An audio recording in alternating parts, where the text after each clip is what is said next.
Hey there, so welcome back to another video. Okay, so as you can see from the title of the video and all those things, today's video is about mermaids. So this is another video where myth and history meet. So I was again very conflicted because I was like, should I change the name to myth and makeup? But then I was like, ugh, no. That's the thing, is like in these myths that are going to be mentioned, there is history in it. But today we're going to be talking about mermaids, and really exciting topic. I've always loved mermaids, but it was a very interesting thing to research, because I was like, I opened my Google and I was like, what do I type though? Because I was like, what does one search? I was a little bit confused in the beginning because I was like, okay, what information do I take? Things like that.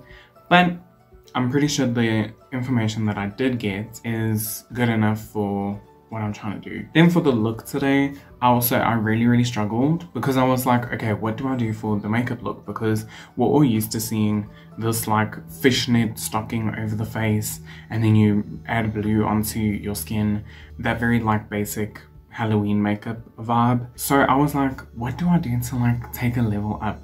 This was a very difficult video to think about. Like, obviously it's easy to say let's do a history video about mermaids, but oh my goodness, like the look was probably my most difficult point. I was like, what the frick do I do? Like, I was so confused, but I luckily stumbled upon an idea. I love like lionfish. I think they're so cool. So I think what we'll do is like a makeup look inspired by a lionfish.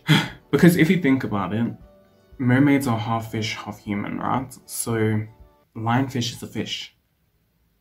So period. That's all I have to say to that. If you don't think this is a mermaid application, I mean, maybe you're right. So we're gonna do like a lionfish inspired look. We'll see how that goes. I don't know if it'll work. Hopefully it will, because otherwise I'm gonna have to refilm this video. But yeah, but with all that being said, let's get right into the video.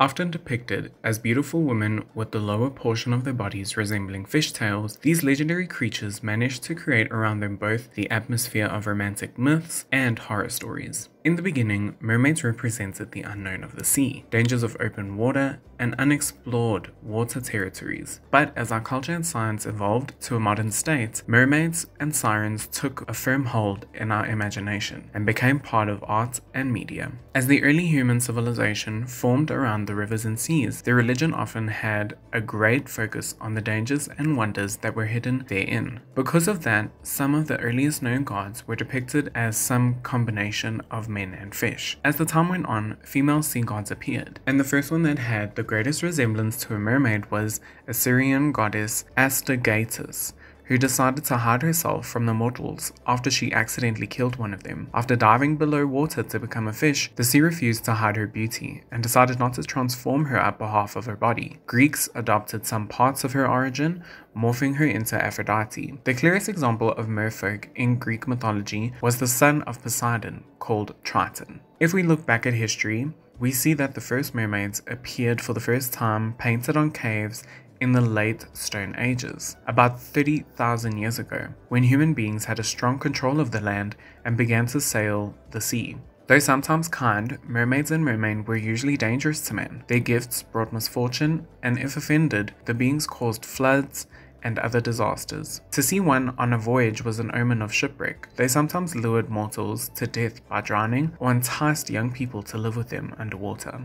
The Greek name siren is related in meaning to a rope, and mermaids would be something like the ones that tie or grab, mainly sailors tempting and enchanting them with the sweetness of their songs. Those songs were irresistible, and they fascinate anyone as their melodies were full of promises, hence the literary expression siren song. Throughout history, we can see that such attraction was not only united to a tuneful singing, but also to their femininity. This being is also characterized by living between two worlds, sea and earth, and between life and death, because we also find mermaids as funeral emblems, accompanying with their singing those who began their journey to the afterlife. It is clear that the first written text talking about mermaids is the Odyssey, but as a legend of oral story, we find more mermaids in other parts of the world. In the Middle East, we have Astagharatus. In China, many Chinese mythology tales talk about mermaids as wonderful, skilled, and versatile beings, whose tears became pearls. Mermaids are also found in Romanesque columns,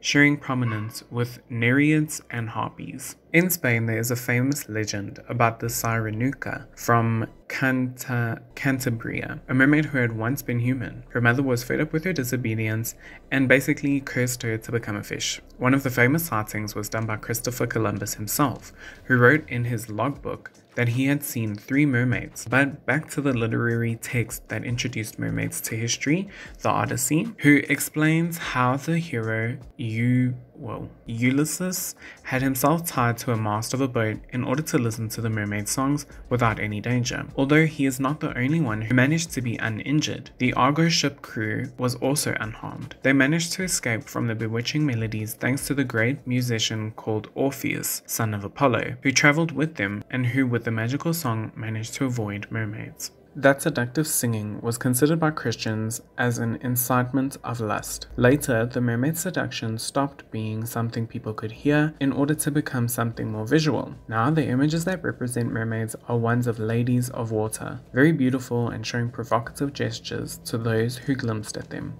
With all that, German romantic poets used to talk about monsters and wonders found in mermaids, a new motif. It is at that time when lonely mermaids were discovered solitary in Germanic rivers. Sometimes they kept using their voice as a seductive weapon, but other times it was their beauty that was attracting. Instead, post-romantic painters imagined them more aggressive, jumping themselves over the sailors from the sea. It was the typical image of femme fatale of the 19th century. In contrast, Romanticism also created the kind of amorous mermaid, desiring to change and become a woman, changing her tail for legs. The story of The Little Mermaid, written by Hans Christian Andersen, is a clear example of this. As the myth about mermaids spread across the world, various cultures adopted many traits of them, sometimes creating creatures with vastly different attitudes towards the mortals. Greeks, for example, feared mermaids, and they called them sirens, dangerous creatures who lured sailors to the sea with their songs and drowned them. Similar superstition was present on British Isles, where sailors regarded mermaids and sirens and sea nymphs as evil spirits of the sea and bad omens. Many folk tales record marriages between mermaids and men.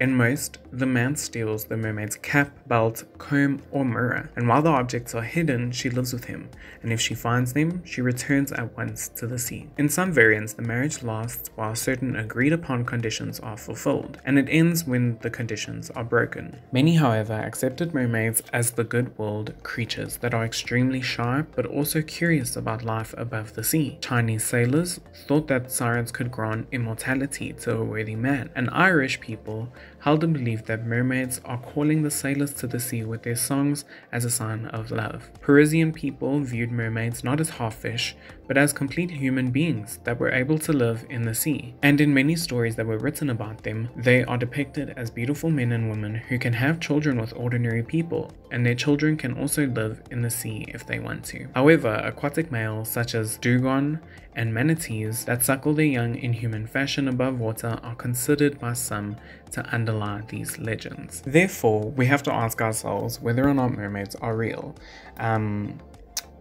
You know, I don't think we'll ever know. I don't want to sound weird or anything like that, but I think anything's possible. If mermaids are real, and if they have YouTube, hey. If they aren't real, I don't know if we should necessarily be searching for them. I mean, humans have really messed up a lot of things on the planet, so maybe we should just let them be, you know? So yeah, whether or not they're real or not, whether they're a myth, whether they are actually history, I guess that's up to you to decide. So yeah, period.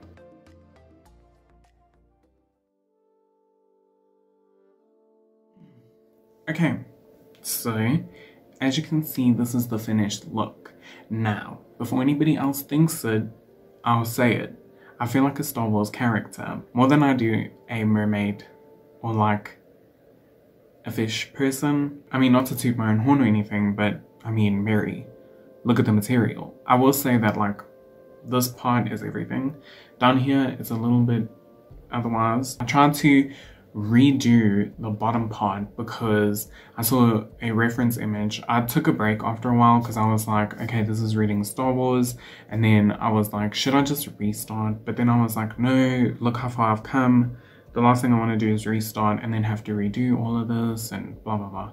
So I took a little break in between and I looked at some reference images and I found this one. They did like the gills over here. I tried to do gills on my neck, but it didn't really show, especially because I'm huge. So then I saw that they did the gills here and then I tried to do that. But I don't think that was super successful. I'm like completely 100% into the look.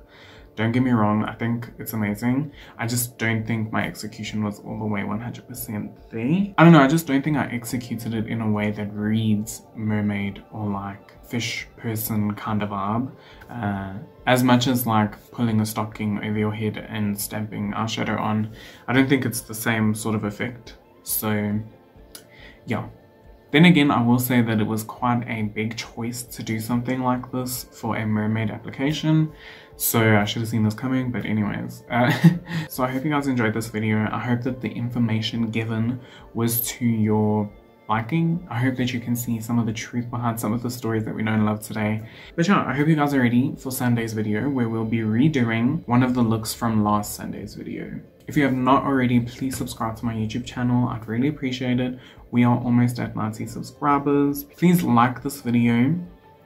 I'd really appreciate it. So with all that being said, that is the end of this video, everybody. Thank you for watching. I hope you have a great morning or evening or night, and I can't wait to see you next time. Bye. Wait, how do mermaids wave? I feel like mermaids wave like this. Bye.